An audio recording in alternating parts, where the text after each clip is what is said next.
మొదటి దేవునికి వందనాలు. కూడి వచ్చిన నా సహోదరి సహోదరులందరికీ నా హృదయపూర్వక వందనాలు.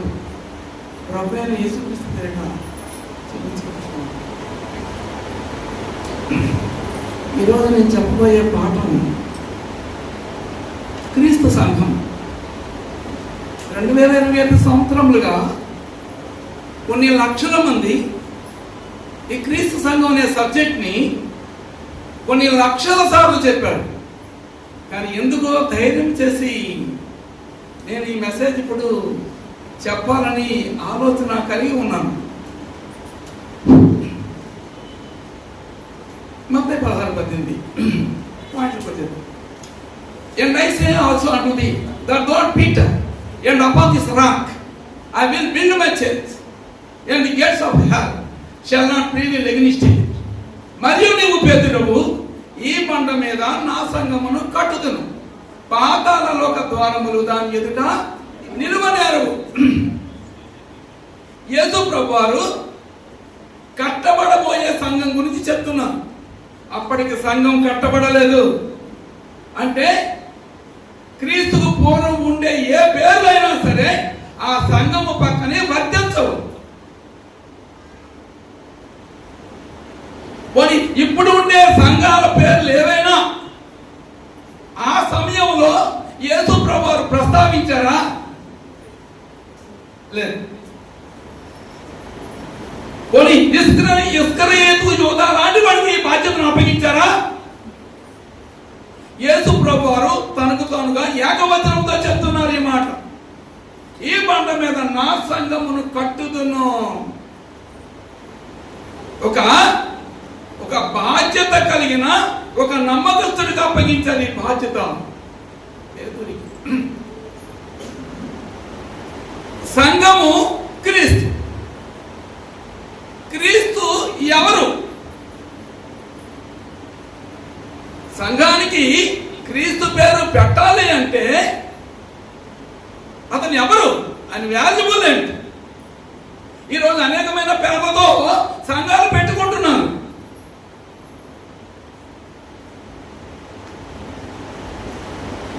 బైబిల్ వాక్యంలోకి వెళ్దాం. మొదటి కొన్ని 15:45. Thus it is written, the first man Adam became a living being, the last Adam became a life giving a spirit. మొదటి ఆదాము జీవించు ప్రాణి. మొదటి ఆదాము నుంచి క్రీస్తు వరకు కడపటి ఆదాము జీవింపజేయు ఆత్మ. ఎవరి? క్రీస్తు. మొదటి ఆదాము నుంచి కడపటి ఆదాము వరకు అందరూ జీవించు ప్రాణులే ఈ భూమి మీద. వాడు ఎంతటి వాడవని. కానీ జీవింపజేయు ఆత్మ ఎవరంటే క్రీస్తు. అందువల్ల సంఘానికి అర్హుడుగా క్రీస్తు నియమింపబడ్డాడు.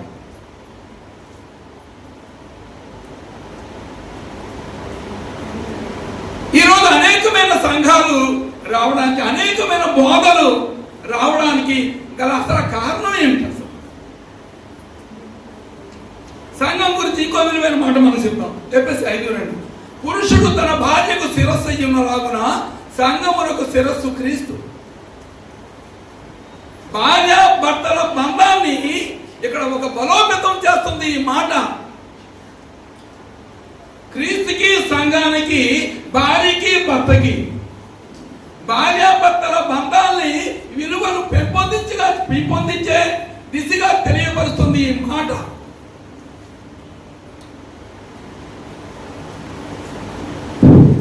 ఇంకో మాట మత్తయి 22:10. For many are called but few are chosen. పిలువబడిన వారు అనేకులు, ఏర్పరచబడిన వారు కొందరే. ఈ మాట ఎందుకు రాయబడిందంటే అనేక మంది క్రీస్తుని నమ్మామని అనుకుంటున్నారు. కానీ క్రీస్తు సంఘములో ఉండేవారే ఏర్పరచబడిన వారు. అందుకే ఈ మాట బైబిల్లో తెలియపరచబడింది. ఇక్కడ బైబిల్లో యేసు ప్రభువు ఇంకో మాట అంటున్నారు. లూకా 11:23. Whoever is not with me is against me. నా పక్షమున ఉండని నా పక్షమున ఉండని వాడు నాకు విరోధి. ఈరోజు అనేకమైన బోధలు వింటున్న కొద్ది ఆశ్చర్యం కలుగుతూ ఉంటారు. నేను ఒక బోధ విన్నా. ఏమిటండి ఈ బోధ అంటే, దేవుడే చూసుకుంటాడండి మనకెందుకు అన్నా. నేను అప్పటికిప్పటికీ అది ఈరోజు అనేక మంది డయాసిస్ ఎక్కి ప్రతి ఒక్కరు కూడా చనిపోయిన వారిని లేపాము అని అంటూ ఉంటారు.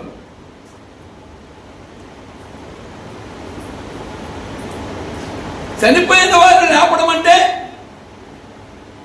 అది ఏమిటా ప్రసంగం? చనిపోయిన వారిని లేపడం అన్నది ఎవరికైనా సాధ్యమవుతుందా? బైబిల్ ఒక మాట మనం చూద్దాం. మార్కు 16:21. వారు వాక్యమంతంతటా ప్రకటించిరి, ప్రభు వారికి సహకారుడయ్యుండి వెనువెంట జరుగుతూ వచ్చిన సూచక్రియల వలన వాక్యమును స్థిరపరుచుచుండెను. ఇది చాలా జాగ్రత్తగా వినండి. వారు వాక్యమంతా కూడా ప్రకటించారు లోకంలో. ఎలా ప్రకటించారు? ప్రభు వారికి సహకారుడై ఉన్నాడు. ఎలా సహకారుడై ఉన్నాడు? అక్కడ వెనువెంట జరుగుతూ వచ్చిన సూచక్రియల వలన వాక్యమును స్థిరపరచుచుండెను. ఈరోజు బైబిల్ అంతా కూడా ఒక్కసారిగా ఈరోజు కొన్ని లక్షల లెసన్స్ ఇచ్చారు అనేక మంది. ఒక్కసారి చెప్పడం అన్నది అది ఎవరికి సాధ్యం కాదు. వినడం కూడా ఎవరికి సాధ్యం కాదు. అది ఎవరికి సాధ్యం కాదు. అప్పుడు ఏం చేశారంటే, ఒక సబ్జెక్ట్ చెప్పేవారు, ఒక సూచక్రియ చేసేవారు. ఆ సబ్జెక్ట్ నమ్మడానికి ఆ సూచక్రియను బట్టి ఆ యొక్క వాక్యాన్ని నమ్మేవారు. ఇలా మొత్తం అంతా కూడా అనేకమైన సూచక్రియలు చేసి వాళ్ళ వాక్యము నమ్మేటట్టు ఆ సూచక్రియ జరిగించారు. ఏముంది అక్కడ? వాక్యం అంతంతటా ప్రకటించిరి. ఇప్పుడు వాక్యము స్థిరపరచబడిపోయింది. ఇప్పుడు సూచక్రియలతో సంబంధం లేదు. ఇప్పుడు నీకు ఏ డౌట్ ఉన్నా ఆధ్యాత్మికంగా నువ్వేది తెలుసుకోవాలన్నా బైబిల్లోనికి వెళ్తే దాని జవాబు అందులో ఉంది. నీకు ఇప్పుడు సూచక్రియలతో సంబంధం ఏముంది?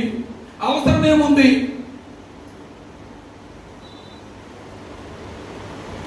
ఈరోజు అనేక మంది చనిపోయిన వారిని లేపుతున్నారు. ఎవరు? ఏ యొక్క అయ్యగారు, ఏ యొక్క బోధకుడు డయాసిస్ ఎక్కినా, స్టేజీ ఎక్కినా.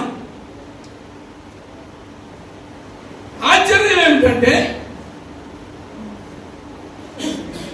వీళ్ళు బోధ చేస్తూ ఉంటే విశ్వాసులు అక్కడ ఏమైపోతుంటే చెమట్లు పట్టేస్తున్నారు. మామూలు విషయమా చనిపోయిన వారిని లేపడం అంటే? అక్కడ రెడీగా ఖర్చులు ఉంటాయి, కొనుక్కోవచ్చు. దేనికంటే క్యాష్, నో క్రెడిట్, క్యాష్ ఇచ్చేయాలి అక్కడ. ఇంకా చాలా మంది జమాచిపోతారు. ఎందుకంటే చనిపోయిన వారిని లేపడం అంటే అంత ఆసామోషి కాదు ఇది. వారికి ఆల్రెడీగా మళ్ళీ వాటర్ బాటిల్స్ ఉంటాయి. ఇంకా అనేక మంది ఆయిల్ బాటిల్స్, ఒక కొబ్బరి నూనె బాటిల్ 100 రూపీస్ ఎంత ఉంటుంది. ఇప్పుడు కొబ్బరి నూనె రేటు డబల్ అయిపోయింది. ఇలాంటి వాక్యాలు విన్న తర్వాత విన్న వారికి ఎవరికైనా ఒంటికి జబ్బులు వచ్చేస్తాయి. అది క్రీస్తాంగం ఏకీభవించదు. అప్పుడు సర్వరోగం అనేవారండి. ఎందుకు ఈ మాట అంటున్నానంటే, ఆ వాక్యం అంతా అయిపోయిన తర్వాత అయ్యగారు అక్కడికి వచ్చేస్తారు.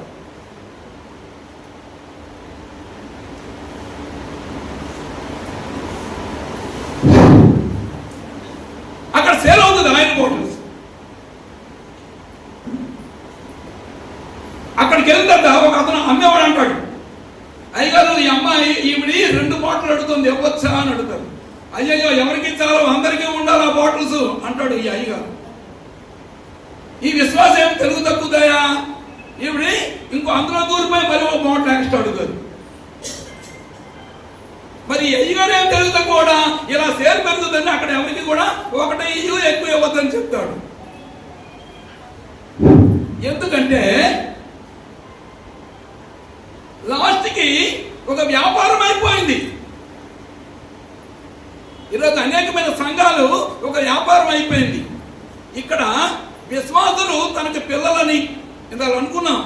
But as many as received him, to them gave he power to become the sons of God, even to them that believe on his name. తను అందరూ అంగీకరిస్తారో వారందరికీ దేవుని పిల్లలు. ఈరోజు ఒక బోధకుడు ఇక్కడ వాక్యం చెప్తున్నాడు అంటే మీరందరూ కూడా పిల్లలు. పిల్లల్ని మోసం చేసి ఇలా దగా తీయొచ్చా? అది ఎంత పాపం అండి అది. ఇక్కడ యాకోబు 3:1 చూస్తే బాధకులైన మీరు మరీ కఠినమైన తీర్పు పొందుదురు. ఇది నేను 30 సంవత్సరాల కిందట విన్నాను ఈ మాట. రాజారావు గారు చెప్పగా అమ్మా అటుపక్క మాట్లాడు పర్వాలేదు. ఇదేంటిది? దేవుడు వాక్యం చెప్పేవారు కఠినమైన శిక్ష అని అప్పటి నుంచి అనేకమైన సందర్భాల్లో బైబిల్లోనికి నా మనసు వెళ్ళేది కాదు. ఎందుకంటే దేవుడి నామాన్ని మహిమ చేసే వారికి కఠినమైన శిక్ష. విశ్వాసులకు లేదు ఎలాంటిది, అన్యులకు లేదు ఎలాంటిది, బోధకులకు మాత్రమే బైబిల్ గ్రంథం ఎందుకు చెప్పింది? కఠినమైన బోధకులైన మీరు మరి కఠినమైన శిక్ష పొందగలరు. మొన్న ఒక ఆవిడ కొత్తగా 10,000 రూపాయలు బ్యాంకులో వేశాను, ప్రార్థన చేస్తే 1,40,000 రూపాయలు అయిపోయింది అని యూట్యూబ్లో చెప్తారు. ఇలాంటివి క్రీస్తు నామాన్ని అవమానపరచడానిక? నేను అనుకుంటున్నాను వాళ్ళు యేసుక్రీస్తుని ఉసురు పెడుతున్నారు, యేసుక్రీస్తుని క్షోభ పెడుతున్నారు ఇలాంటి బోధలు చేస్తూ. ఏదైనా ఒక విలువైన సమాచారం అన్నది ఎవరికైనా కావాలి అంటే అది ఒక క్రీస్తు సంఘములోనే ఉంది. ఈ యొక్క బోధకులు ఎలా ఉందంటే కుక్క ఎట్టి జాతిదైనా కక్కి తినుట సహజమేలే, నక్క వర్గం ఎట్టిదైనా టక్కరి పని మానదులే. నిక్కమన్న బోధకులలో కుక్క నక్క క్రియ నుండిన లెక్కలడిగే వాని ముందు ఒక్కరైనా నిలిచిన నీతి రహిత బాటసారి పేతురు పత్రికలు చదవబోయి లేఖన సారాంశం ఎరగబోయి క్రీస్తు సముఖమందు నిలవబోయి. ఈరోజు ఒక బోధకుడు అన్నది బోధ చేయాలి అంటే సంఘంలో బైబిల్ యొక్క విలువలు అన్నది ముందు తెలుసుకోవాలి. ఇక్కడ మార్కు 16:21 వారు వాక్యం అన్నంతగా ప్రకటించి ప్రభు వారికి సహకారుడై ఉండి వెనువెంట జరుగుతూ వచ్చిన సూచక్రియల వలన వాక్యమును స్థిరపరచుచుండెను. వాక్యము స్థిరపరచడానికి అక్కడ సూచక్రియలు చేశారు. ఇప్పుడు వాక్యము స్థిరపరచబడిపోయింది, ఇప్పుడు సూచక్రియలు అవసరం లేదు. మనకు ఇప్పుడు కావాల్సింది ఏంటి? భక్తి. సూచక్రియలతో నువ్వు స్టాండర్డ్ మరి భక్తిని నింపుకోవాలంటే అది అసాధ్యం. మనిషికి కావాల్సింది ఏంటంటే భక్తి కావాలా. ఇక్కడ ఇంకో మాట మార్కు 16 మీరు సర్వలోకమునికి వెళ్ళి సర్వ సృష్టికి సువార్తను ప్రకటించండి. సువార్తను ప్రకటించమన్నాడా? సూచక్రియను ప్రకటించమన్నాడా? ఇక్కడ సువార్తను ప్రకటించు. సూచక్రియతో నీకేం పని? అంటే నేను చాలా భక్తిపరుణ్ణి, నాకంటే మించిన భక్తిపరుడు ఎవడూ లేడు అని అందరం ముందు రుజువు చేసుకోవడానికి. మీరు దేవుని ఎరుగుదమని వారు చెప్పుకుందరు కానీ అసహ్యులను అవిధేయులను ప్రతి సత్కార్యమందును భ్రష్టులనై ఉండి తమ క్రియల వలన ఆయనను ఎరుగమన్నట్టు ఉన్నారు. మీరు భ్రష్టులనై ఉన్నారు.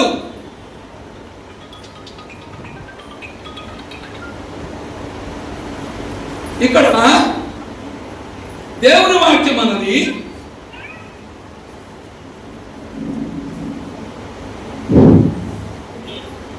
క్రీస్తు ఎవరు? సంఘానికి ఆయనకు ఉండే ఆ అర్హతలేంటి? ఆ క్రీస్తు ఎవరో ముందు మనం చూసుకుందాం బైబిల్లో. For every house is build by someone but the pillars of all things is God.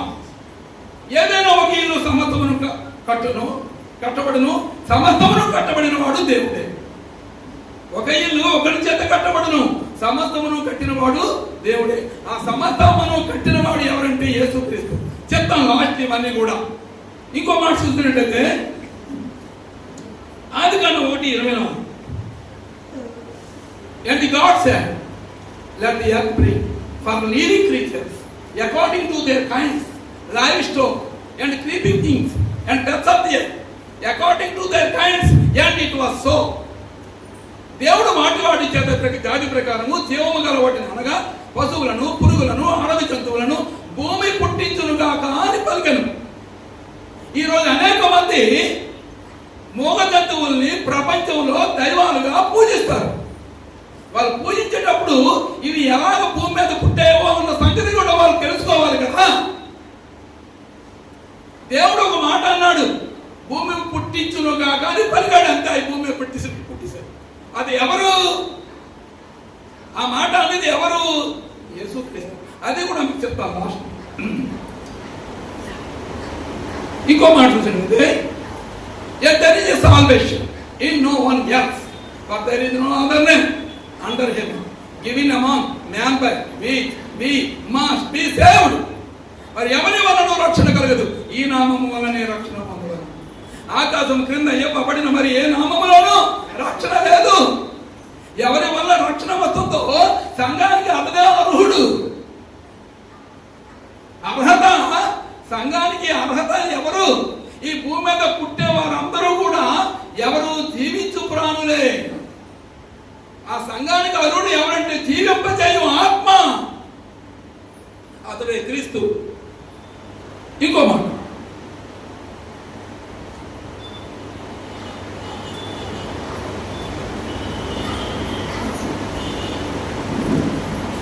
నేను ఇక్కడ 3 సందర్భాలు చెప్తున్నాను, చాలా జాగ్రత్తగా ఉండండి.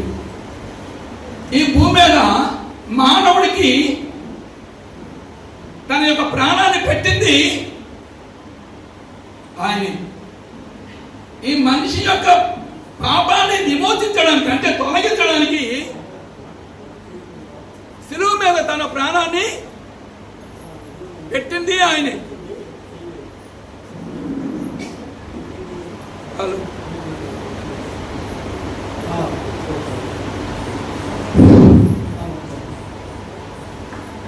ఇక్కడ మనుషుని యొక్క పాపం అన్నది ప్రక్షాళన గాయపడానికి శిలువ మీద తన ప్రాణాన్ని పెట్టింది కూడా ఎవరు? క్రీస్తు. ఇంకో మాట, ఈ మనిషి తనకు తానుగా తనని ఎంత ప్రేమించగలుగుతున్నాడు, తనకు తానుగా తాను ఎంత తన మీద విశ్వాసం చూపించగలుగుతున్నాడు తెలియపరచడానికి మన యొక్క ప్రాణాలు ఇమ్మని చెప్పింది కూడా ఆయనే.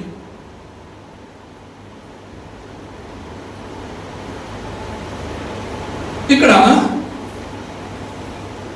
మత్తయి 16:25 For whosoever will save his life shall lose it, and whosoever will lose his life for my sake shall find it. తన ప్రాణమును రక్షించుకొనువాడు దాన్ని పోగొట్టుకొనును, నా నిమిత్తము తన ప్రాణమును పోగొట్టుకున్నవాడు దాన్ని దక్కించుకొనును. ఏది పోగొట్టుకుని ఏది దక్కించుకుంటావో, ఏది దక్కించుకొని ఏది పోగొట్టుకుంటావు. ఎవరైనా ఈ ప్రాణం పోక మానదు. ఉంటుందా? భక్తిలో ఉండే ట్రిక్ ఇక్కడ చెప్తున్నాను. భక్తిని సంపాదించుకోవడానికి ఇక్కడ ఆయన అడుగుతున్నాడు ఏమంటే, నా నిమిత్తము తన ప్రాణమును పోగొట్టుకుని వాడే దాన్ని దక్కించుకుంటాడు. ఏదంటే నిత్యరాజ్యము. నిత్యము ఉండే ఈ ఆత్మ నిత్యరాజ్యాన్ని స్వతంత్రించుకోవాలా.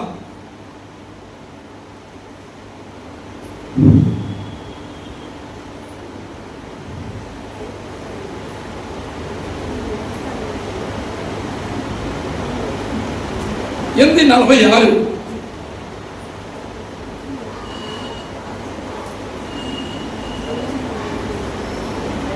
If I tell the truth, why do you not believe? నేను సత్యమును చెప్పుచున్న యెడల మీరు ఎందుకు నన్ను నమ్మరు? అసలు యేసు ప్రభువుని అంగీకరించలేకపోవడానికి గల కారణమేమి? ఆ కారణం ఏదో చెప్పండి. నమ్మకపోవడానికి ఒక రీజన్ అంటూ ఒకటి ఉంటుంది కదా.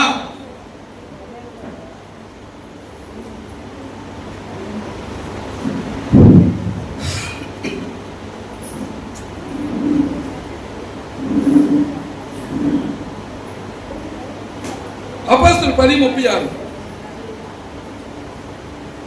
Only Jesus Christ is the lord of all. యేసుక్రీస్తు అందరికీ ప్రభువు. ఎవరు నమ్మినా నమ్మకపోయినా, నమ్మకపోతే ఎవరికి నష్టం? నువ్వు నమ్మినా నమ్మకపోయినా ఆయన ప్రపంచానికి ప్రభువే. ఇంకో మాట ప్రకటన 2:11. The one who conquers will not be harmed by the second death. జయించువానికి రెండవ మరణం వల్ల ఏ హానియు చెందడు. జయించడము, యేసుప్రభువు చెప్పిన చట్టాన్ని అనుసరించడమే జయించడం. యేసుప్రభువు యొక్క చట్టాన్ని అనుసరించడమే జయించడం. ఇక్కడ కొరింథీ 3:11.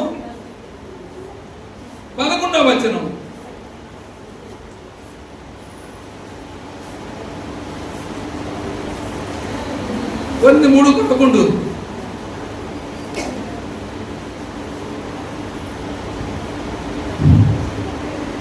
3:13.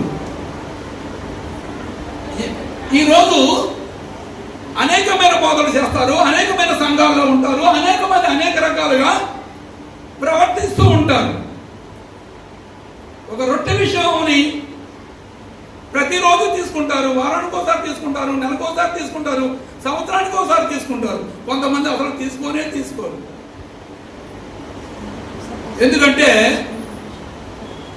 అయోగ్యముగా తింటే వాడు శిక్షకు పాత్రుడవుతాడు. అయోగ్యముగా తింటే ప్రభు యొక్క శరీరం కూర్చి రక్తం కూర్చి వారు అపరాధులు అవుతారు.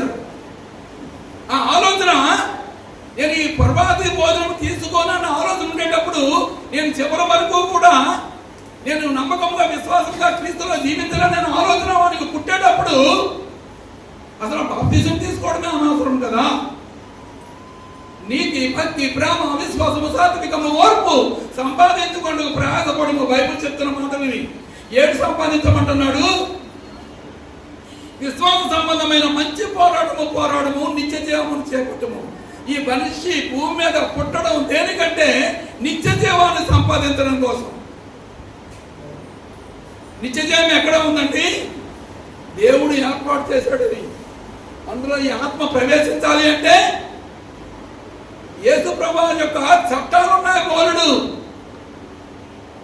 నిందారహితుడు, ఏకపత్ని పురుషుడు, మితానుభవుడు, స్వస్థ బుద్ధి గలవాడు, మర్యాదస్తుడు, అతిథి ప్రియుడు, జగడమాడనివాడు, ధనాపేక్ష లేనివాడునై తన పిల్లలను స్వాధీనపరచుకొనుచు తన ఇంటి వారిని బావుగా ఏలువాడై ఉండవలను. తన కుటుంబాన్ని చక్కగా పరిపాలించేవాడు కూడా దేవుని పూజించేవాడే. ఇలాంటి క్వాలిటీస్ అన్నది మనిషిలో ఉండాలి. ఇవి నేను అనుసరిస్తాను అనే ఒక నమ్మకం కలిగేటప్పుడే బాప్తిసం పొందాలి.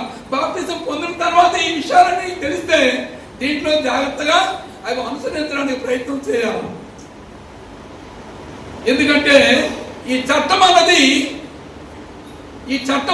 మన చేతుల్లోనే ఉంది, అది దేవుని చేతుల్లో లేదు. కానీ కాలములు, సమయములు దేవుని దగ్గర ఉన్నాయి.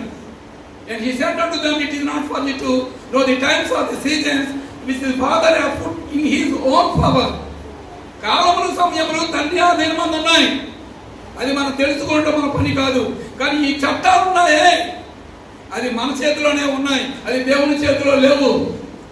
అది దేవుని చేతిలో ఉంటే రేపు తీర్పు తెచ్చేటప్పుడు దేవుడు ఎలా తీర్పు తీరుస్తాడు అక్కడ? అది దేవుని చేతిలో ఉంటే ఈ మానవుడు తెలివి మామూలుగా అవన్నీ నీ చేతిలో ఉన్నాయి, ఇప్పుడు నాకు శిక్ష వేస్తే ఎలాగా అని అడుగుతాడు. ఇక్కడ ఆదాము అడగలేదా? ఆదాము అవ్వలను ఆజ్ఞ అతిక్రమించకూడదని చెప్పాడు. ఆజ్ఞ అతిక్రమించారు, వాళ్ళు మరణాన్ని తెచ్చుకున్నారు. మరణం ఎందుకు వచ్చింది? వాళ్ళు ఆజ్ఞ అతిక్రమించారు. అక్కడ ఈ యొక్క ఆజ్ఞ అతిక్రమించకూడదని చెప్పింది ఎవరు? అక్కడ యేసుక్రీస్తే. ఇక్కడ రెండవ మరణము,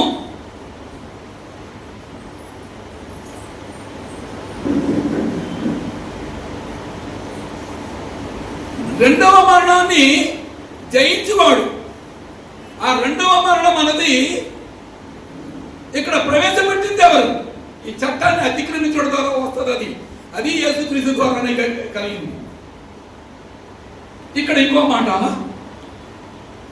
3:13 మొదలు కోరింది. ఇంకొక 4 నిమిషాలు వచ్చేస్తాం. ఎవరి మ్యాన్స్ వారు అంటే భూమి మీద ఎవరైనా తప్పించుకోవడానికి అవకాశం ఉందా?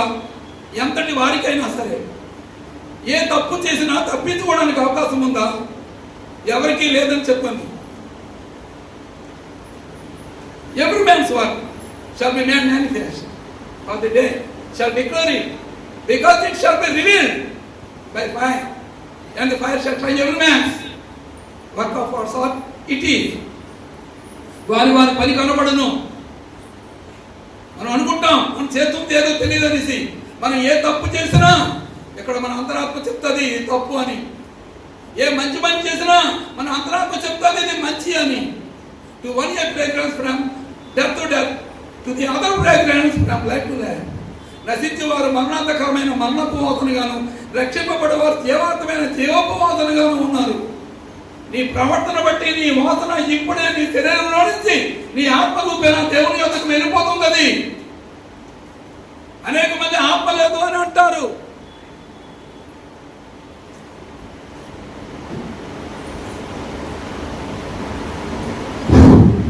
అనేక మంది ఆత్మ లేదు అంటారు.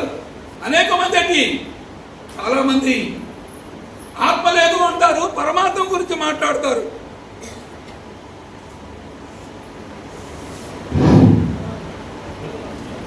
ఆత్మ లేదు అని అంటారు, పరమాత్మ గురించి మాట్లాడతారు.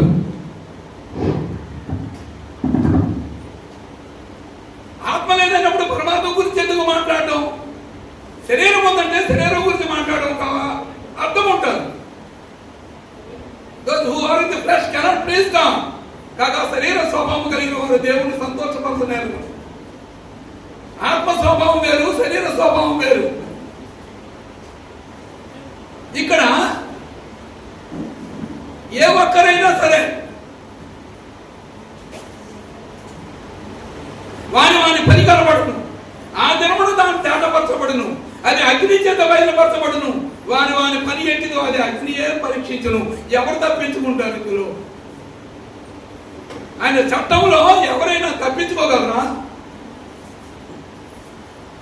ఎవరైనా తప్పించుకోగలరా?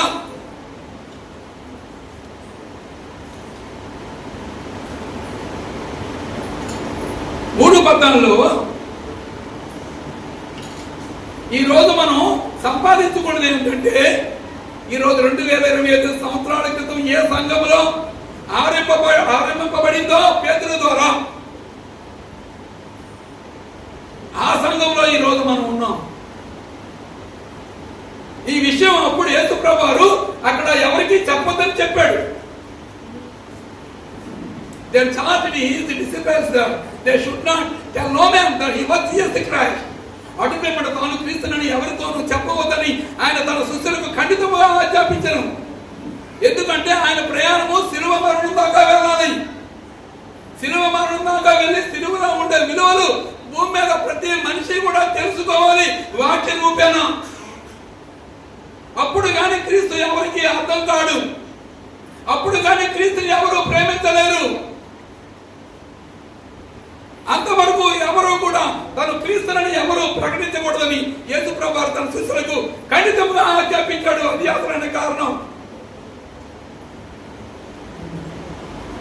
ఈ యొక్క క్రీస్తులో ఉండే విలువలు తెలియక అనేకమైన పేర్లు సంఘానికి పెట్టుకుంటున్నారు. ఇంకా రెండే పేర్లు ఉన్నాయి సంఘానికి. ఒకటి ఇస్కరియోతు యూద సంఘం, 2 సైతాను సంఘం. ఇది కంప్లీట్ అయిపోతే చాలు, మొత్తం అయిపోయినట్టే. ఇది పెట్టడానికి ఏ మహానుభావుడు వస్తాడో తెలియదు. అందువలన ఈ మాటలను మీకు హెచ్చరిక చేస్తూ నన్ను నేను హెచ్చరించుకుంటూ ముగిస్తూ ఉన్నాను. Thank you.